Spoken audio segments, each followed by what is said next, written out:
नमस्कार। आज हम बात करेंगे एक ऐसे शख्स की जो देखने में तो थे एक भिखारी, लेकिन उन्होंने जो विरासत छोड़ी वो किसी राजा से कम नहीं। जी हाँ, हम बात कर रहे हैं संत गाडगे बाबा की। जब भी संत गाडगे बाबा का नाम आता है ना तो बस यही तस्वीर आंखों के सामने आती है। हाथ में एक झाड़ू, सिर पर मिट्टी का एक बर्तन और बदन पर फटे पुराने कपड़े।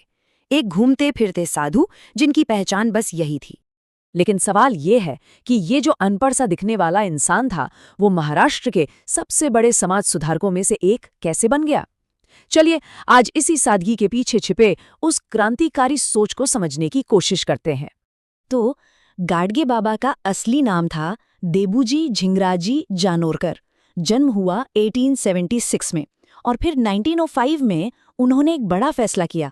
समाज की सेवा के लिए अपना घर, अपना परिवार सब कुछ छोड़ दिया और अपना लिया एक बिल्कुल सादा जीवन।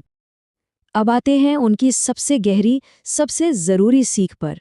एक ऐसा विचार जो बहुत सरल था, लेकिन इतना शक्तिशाली कि उसने सदियों से चली आ रही धार्मिक मान्यताओं को सीधे सीधे चुनौती दे दी। उन्होंने पारंपरिक पूजा पाठ के पूरे कॉन्सेप्ट को ही हिलाकर रख दिया। वो साफ साफ कहते थे कि पत्थर की मूर्तियों में और तीर्थों में भगवान को ढूंढना कुछ लोगों के लिए बस पेट भरने का धंधा है और कुछ भी नहीं। और यहीं पर उनका पूरा दर्शन छिपा है।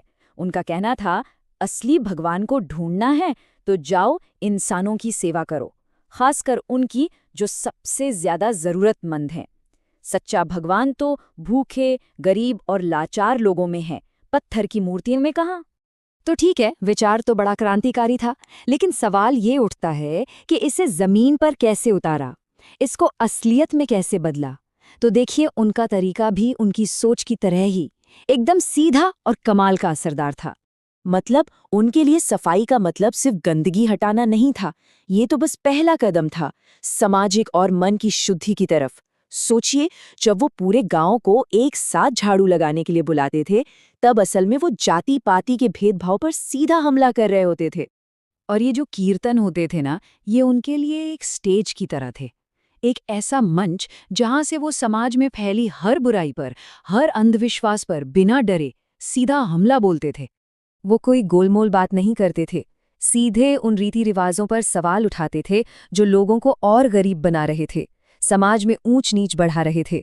वो लोगों से पूछते थे, अरे भाई, ये सत्यनारायण पूजा करके इतना पैसा क्यों बर्बाद करते हो और इन बेजुबान जानवरों की बलि क्यों देते हो? और ये बात उनकी दूर की सोच को दिखाती है। कमाल की बात है कि वो खुद पढ़ लिख नहीं सकते थे, लेकिन वो मानते थे कि शिक्षा ही खास तौर पर गरीबों के लिए आज़ादी का सबसे बड़ा हथियार है। वो अक्सर कहते भी थे, अगर पढ़े लिखे नहीं तो बूट पॉलिश करना पड़ेगा। लेकिन गाडगे बाबा की विरासत सिर्फ उनकी बातों और कीर्तनों में नहीं है। उनकी असली विरासत तो उन इमारतों में है, उन संस्थानों में है जो वो लोगों के लिए बना कर गए।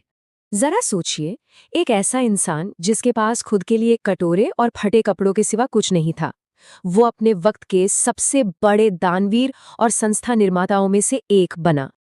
और जाते जाते वो एक सार्थक जिंदगी जीने के लिए ये 10 सरल बातें हमें देकर गए। एक ऐसा मैसेज जो आज भी बिल्कुल उतना ही जरूरी है। तो आखिर में बस यही बात समझ आती है, गाडगे बाबा का पूरा जीवन हमें यही सिखाता है कि असली बदलाव बड़ी बड़ी पूजा पाठ या प्रार्थनाओं से नहीं आता। वो तो एक छोटी सी झाड़ू और इंसानियत से भरे दिल से शुरू होता है।